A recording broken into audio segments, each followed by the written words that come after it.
पूज्य महाराज जी की जय, भागवत भगवान की जय।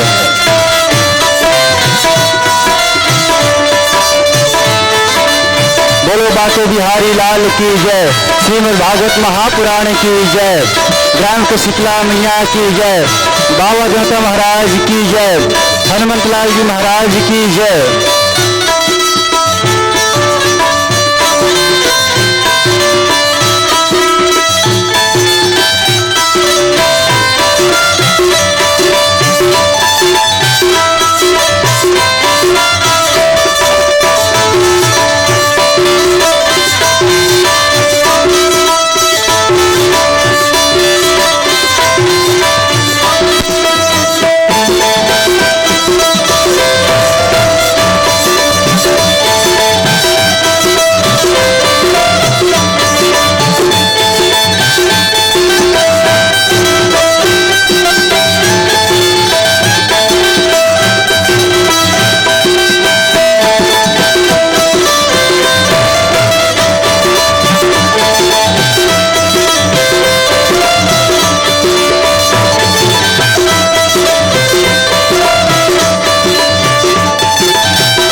रामचंद्र की, हरिलाल की। महागणाधिपति नमः। श्री मर्यादा पुरुषोत्तम श्री रामचंद्र जयंतम मारार्तिकं समर्पयामि। वृंदावन विहारी राज जयंतम मारार्तिकं समर्पयामि। श्री देवादिदेव महादेव द्वादश ज्योतिर्लिंगानि अंतम मारार्तिकं समर्पयामि। श्री हनुमान जी महाराज जयंतम मारार्तिकं समर्पयामि। आदि शक्तिं वाचामुंडारत्मिका कामाक्षा देवी मां भगवती शीतला मैया निमित्तम आरार्तिकं समर्पयामि। ओम यानि कानि च पापानि जन्मांतर कृतानि च तानि सर्वाणि नश्यन्तु प्रदक्षिणं पदे पदे। महागणाधिपतये नमः। आरार्तिकं नो प्रांतोर्गतो प्रदक्षिणार्थाभ्यां समर्पयामि। प्रेम से बोलिए मर्यादा पुरुषोत्तम श्री रामचंद्र की, कन्हैयालाल की, भागवत महापुराण की, हनुमान जी महाराज की, देवी शीतला मैया की।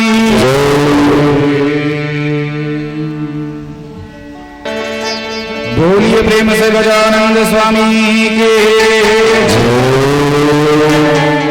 श्रीमद् भागवत महापुराण की। बोल वृंदावन बिहारी लाल की। देवाधिदेव महादेव की। ग्राम्य देवी मां भगवती शीतला मैया की।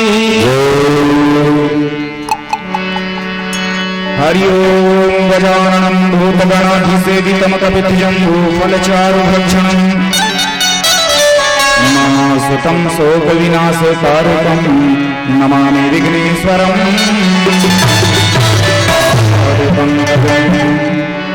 शान्ताकारं भुजगशयनं पद्मनाभं सुरेशं विश्वाधारं गगनसदृशं मेघवर्णं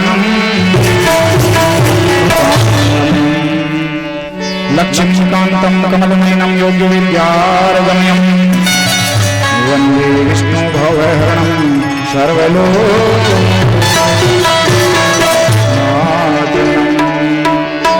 यं ब्रह्मा वरुणेन्द्रं रुद्रमरुतस्तुतिर्दैव साधुपदे क्रमे दुरिगानि तं समाहिताः। आदरामं तपोवनादिगमनं हत्वा मृगं काञ्चनं वैदेही वर्णं जटायुमर्णं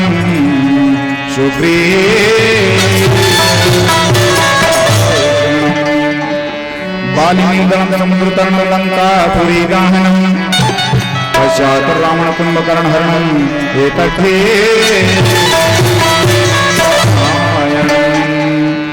मंत्रीणं क्रियाहीनं भक्तिहीनं जनार्दनं मंत्रीणं क्रियाहीनं भक्तिहीनं जनार्दनं मंत्रीणं क्रियाहीनं भक्तिहीनं जनार्दनं यद्यपूजितं मया देवं परिपूर्णम् अमोघं पुंडरीकाक्षाभ्यां श्रीनन्दे इत्यसूदनं ऋषिकेशं जगन्नाथं वाङ्गीशं सगुणं च गुणतीतं गोविन्दं गरुडध्वजं जनार्दनं जनानतीतं जानकी प्रणमामि सदा भक्तं नारायणमतं परं ब्रह्मेस्मे घोरे शत्रुभिः पर्पीतिता च सर्वेषु तथा नाम्नेतानि संश्लेष्यते इदं फलम्। त्वमेव माता च पिता त्वमेव बन्धुश्च सखा त्वमेव विद्याद्रविणं त्वमेव सर्वं देवं नीलाम्बरभुजश्यामलकोमलाङ्गं सीता समारोहितवामभागं महासायकचारुचापं नमामि रामं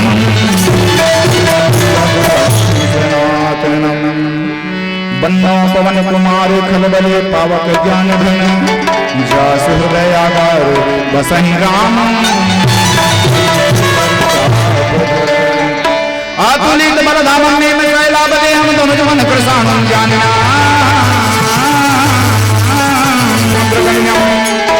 सकल गुण निधानं वानराणामधीशं रघुपति प्रिय भक्तं नमामि भवानी शंकर वंदे श्रद्धा विश्वास रूपिण याम याम विना न पश्यन्ति श्रद्धा प्रेम से बोलिए हनुमान जी महाराज की,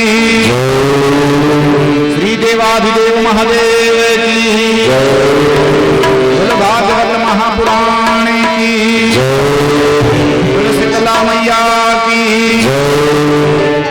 जय। हनुमान ज्ञान गुण सागर जय कपीश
जन्म जन्म के दुख बिसरावे अंतकाल रघुवर पुर जाए जहाँ हरि भक्त कहाई और जीवता चेतन धरई हनुमत से सर्व सुख करई संकट कटल विलय सब पीरा जो सुन गए हनुमत बलवीरा जय जय हनुमान गोसाई कृपा करहु गुरु रघुनाई सतबार मात कर हो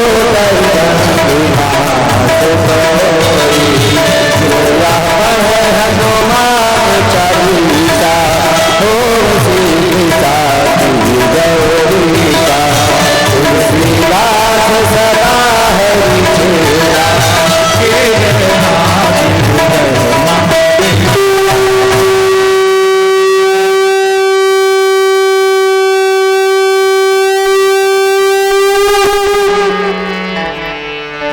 पवन तनय संकट हरण मंगल मूर्ति रूप राम लखन सीता सहित हृदय बसहो सुरभूप पवन सुत हनुमान की जय श्री बजरंगबली महाराज की जय बोलो देवादिदेव महादेव की जय बोलो भागवत महापुराण की जय ब्राह्मी देवी शीतला मैया की जय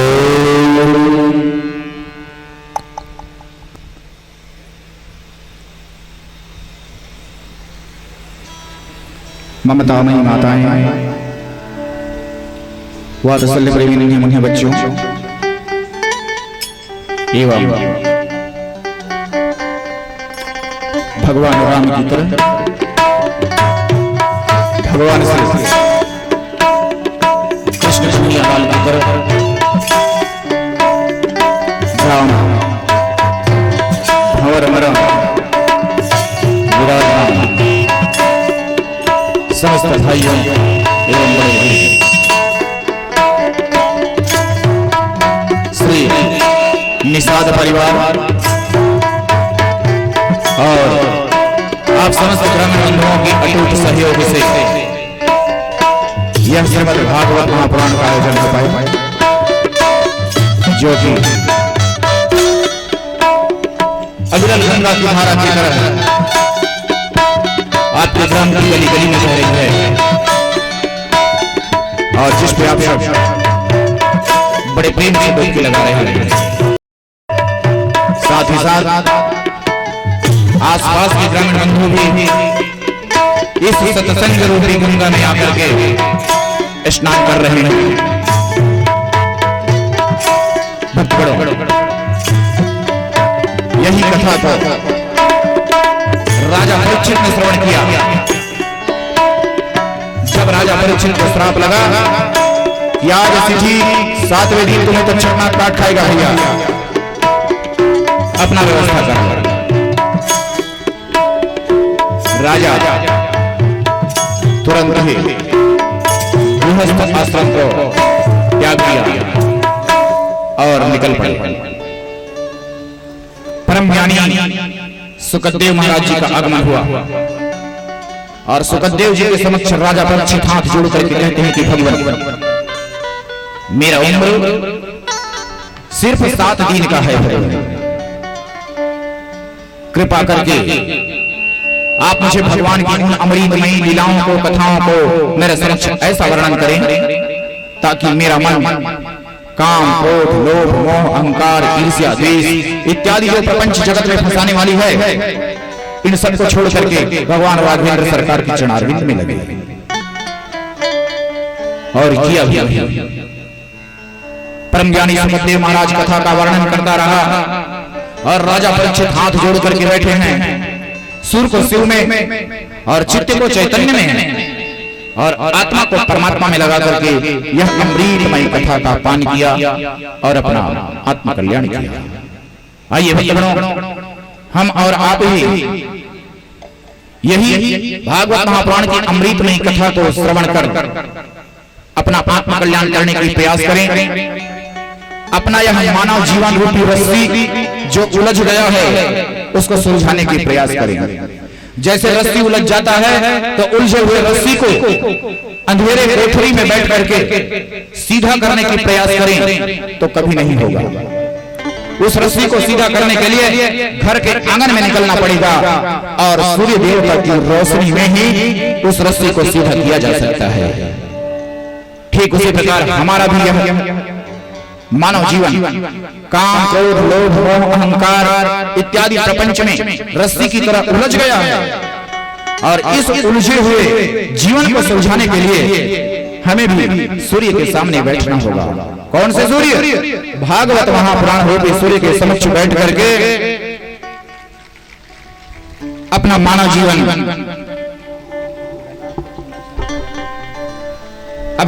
जीवन सुधारना होगा। आइए प्रयास करते हैं यह कथा श्रवण करके आत्म कल्याण करने के लिए।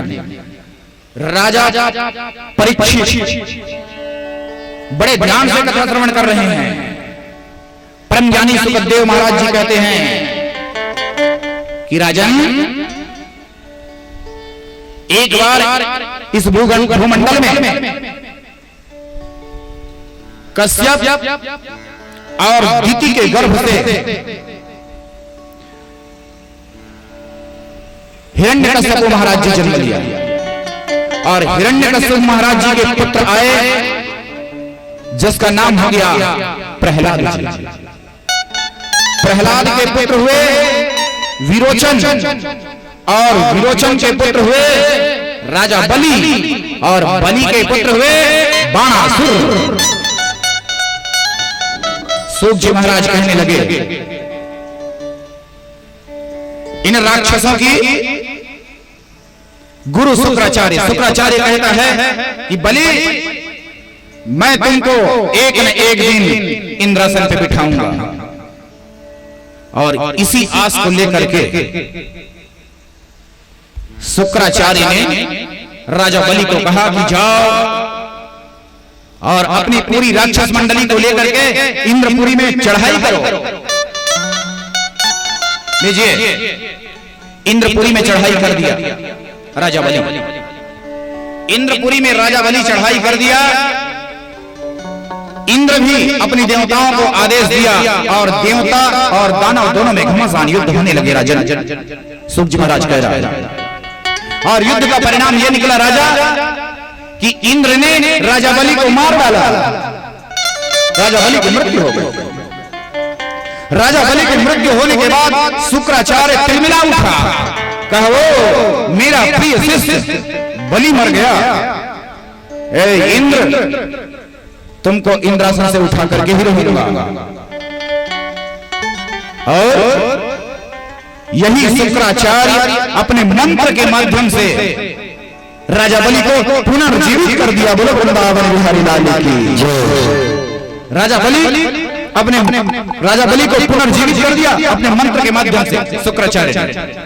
और शुक्राचार्य पुनर्जीवित करने के बाद बलि को कहता है कि बलि, तू मर गया था बेटा, मैं तुमको पुनर्जिंदा किया है अपने मंत्र के माध्यम से। तो एक काम करो, तो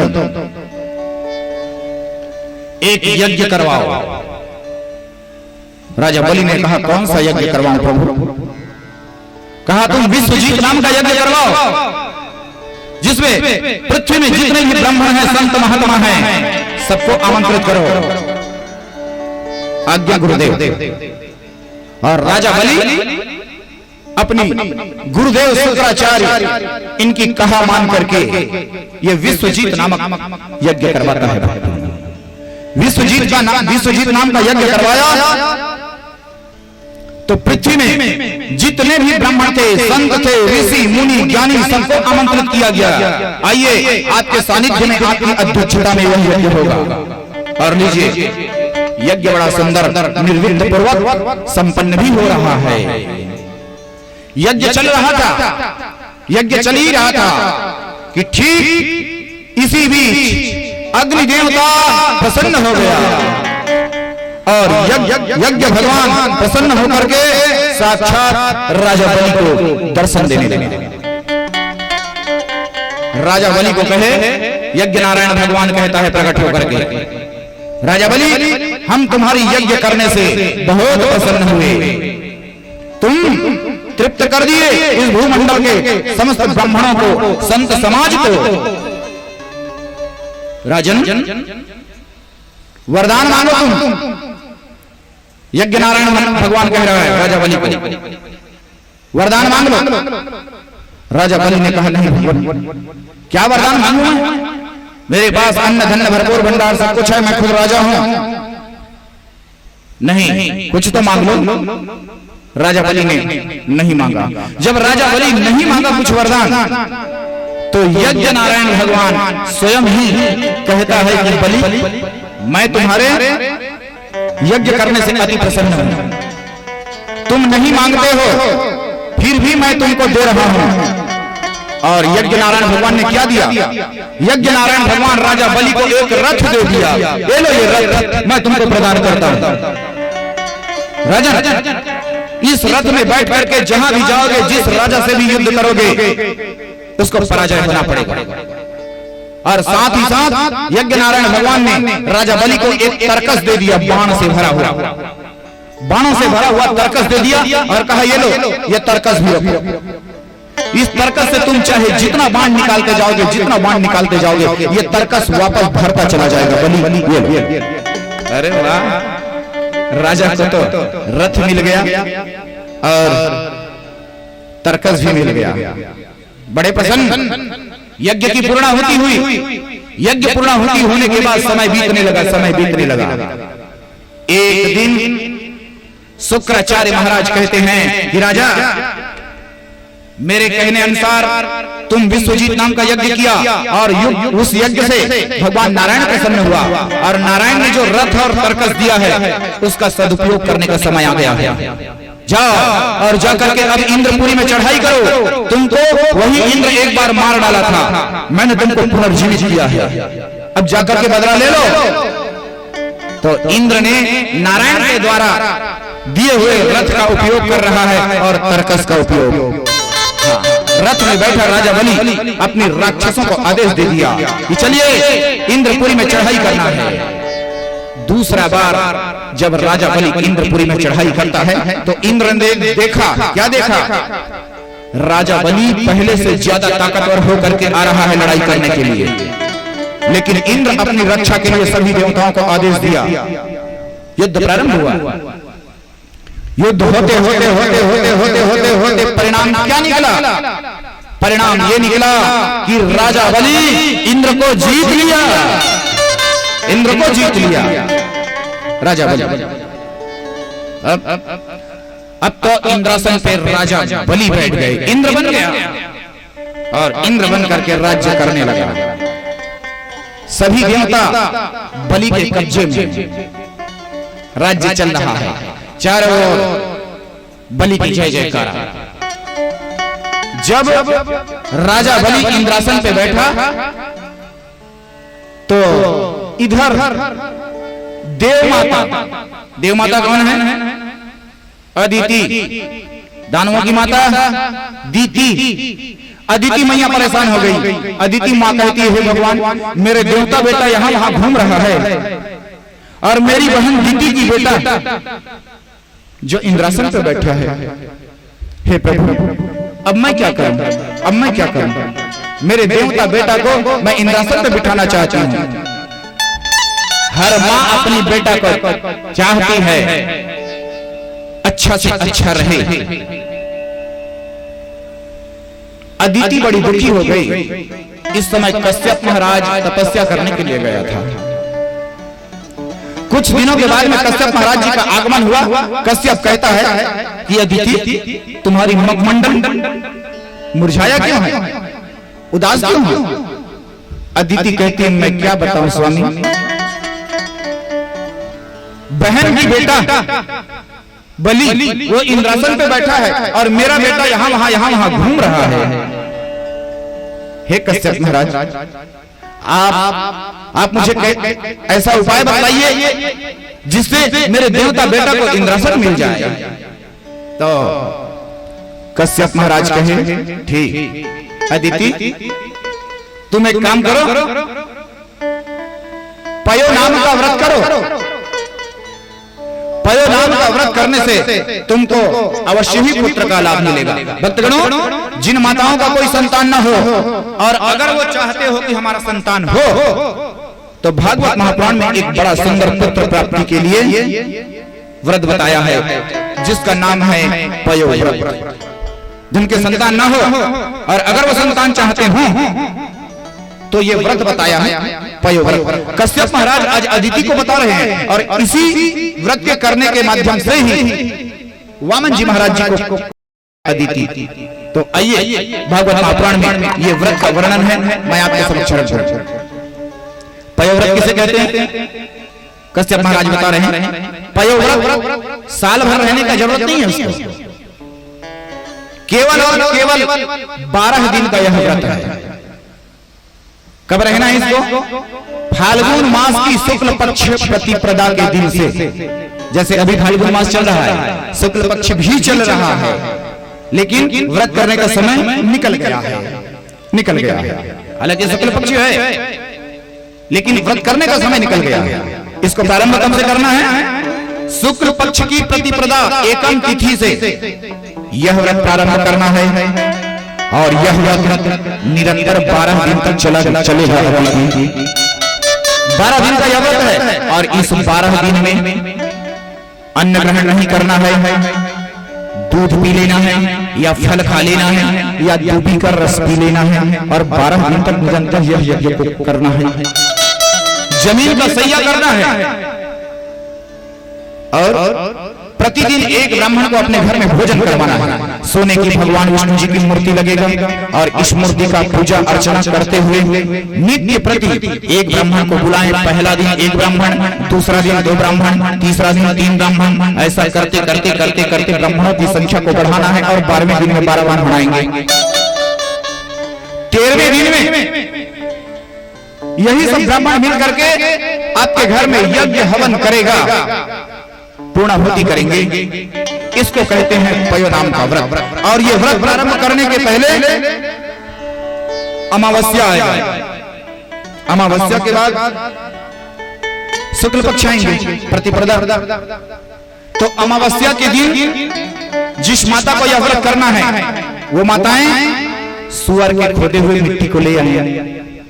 जहां सुअर धरती को खोद देता है, उस मिट्टी को ले आए और उस मिट्टी को ला करके प्रतिपदा के दिन अपने संपूर्ण शरीर में लगाना है और लगा करके स्नान करना है और उसी दिन से वह व्रत प्रारंभ कर देना है। ये व्रत निरंतर 12 दिन तक चलेगा। 13वें दिन में 13 ब्राह्मण आपके घर में आएंगे, यज्ञ हवन करेंगे और पूर्णाहुति करेंगे। इसको कहते हैं पयो नाम का व्रत। कश्यप महाराज जी ने बताया इस व्रत को। किसको? अदिति को। अदिति लगी इंतजार कर रही है फाल्गुन मास की, और जैसे ही अमावस्या आए, अमावस्या के दिन जाकर के सुअर के खोदे मिट्टी को ले आए और प्रतिपदा के दिन अपने पूरे संपूर्ण शरीर में लगा करके स्नान कर रहे हैं। और एकम के दिन से, प्रतिपदा के दिन से व्रत प्रारंभ किया। अदिति पहला दिन एक ब्राह्मण, दूसरा दिन 2, तीसरा दिन 3, ऐसा क्रम बढ़ता चला जा रहा है और भगवान लक्ष्मी नारायण स्वामी जी का व्रत कर रही है माँ भगवती अदिति मैया। समय बीतने लगा, ऐसा करते करते करते करते 13 दिन हो गए। 13वें दिन यही माँ भगवती अदिति मैया 13 ब्राह्मण को बुलाए और 13 ब्राह्मण को बुला करके अपने घर में यज्ञ हवन इत्यादि पूजा अर्चना कर रहे हैं। और जैसे ही यज्ञ हवन पूजा अर्चना कर रहे हैं, यज्ञ हवन हो रहा है और यज्ञ हवन होने के बाद 13 ब्राह्मण को भोजन इत्यादि कराया, आशीर्वाद दिए ब्राह्मण और ब्राह्मण चले गए। और बस इसके बाद क्या है? ब्राह्मण प्रसन्न, यज्ञ नारायण प्रसन्न, पयो नाम का व्रत उसका सफल हुआ। माँ भगवती अदिति मैया को आशीर्वाद देते हैं, अदिति तुम्हारी मनोकामना अवश्य पूरा होगा, बस कुछ दिन इंतजार करो, फिर तुम्हारे घर में प्रभु का अवतार होगा और वही प्रभु तुम्हारे देवता बेटा को इंद्रासन दिलाएगा।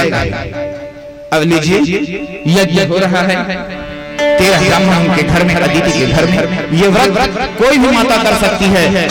ये विशेष कर पुत्र प्राप्त करने का व्रत है। भक्तगणों, आइए माँ भगवती अदिति मैया ये व्रत कर रही है। उसके बाद आगे क्या होता है, एक भजन बोलिए प्रेम से वृंदावन बिहारी लाल की जय। प्रेम से बोलिए भागवत महापुराण की जय।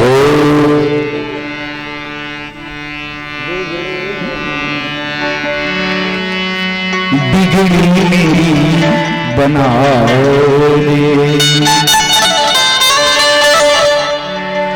बिगड़ी मेरी बनाओगे, शिव शंभु मेरे बाबा, बिगड़ी मेरी बनाओगे। दोनों हाथों से ताली की सेवा देते हुए आइए भगवान भोलेनाथ की भजन। बिगड़ी मेरी बना दे, बिगड़ी मेरी बना दे, शिव शंभु मेरे बाबा, बिगड़ी मेरी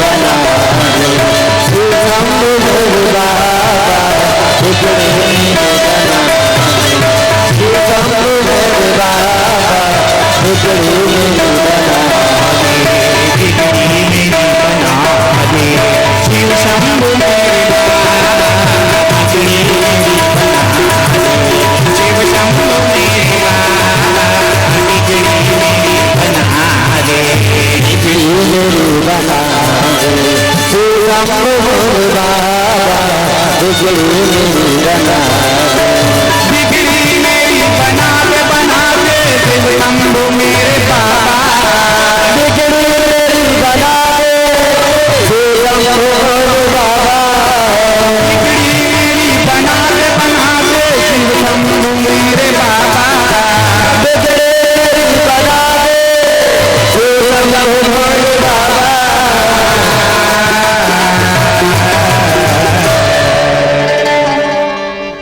तो बिगड़ी मेरी बना दे, बोल शंकर भगवान की, बिगड़ी मेरी बना दे, शिव शंभु मेरे बाबा, बिगड़ी मेरी बना दे, शिव शंभु मेरे बाबा, बिगड़ी मेरी बना दे, शिव शंभु मेरे बाबा, बिगड़ी मेरी बना दे, शिव शंभु मेरे बाबा, बिगड़ी मेरी बना दे, शिव शंभु मेरे बाबा,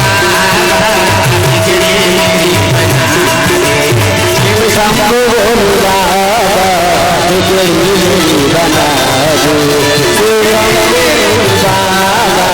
शंभु मेरे बाबा, बिगड़ी मेरी बना दे, बिगड़ी मेरी बना दे, बना दे, शिव शंभु मेरे बाबा, बिगड़ी मेरी बना दे, शिव शंभु मेरे बाबा, बिगड़ी मेरी बना दे, शिव शंभु मेरे बाबा, बिगड़ी मेरी बना दे, शिव शंभु मेरे बाबा।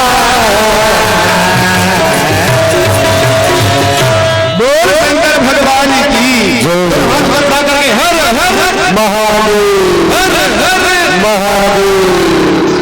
तो बिगड़ी मेरी बना दी, बिगड़ी मेरी बना दी, शिव शंभु मेरे बाबा, बिगड़ी मेरी बना दे, शिव शंभु मेरे बाबा, बिगड़ी मेरी बना दे, शिव शंभु मेरे बाबा, बिगड़ी मेरी बना दे, शिव शंभु मेरे बाबा, बिगड़ी मेरी बना दे।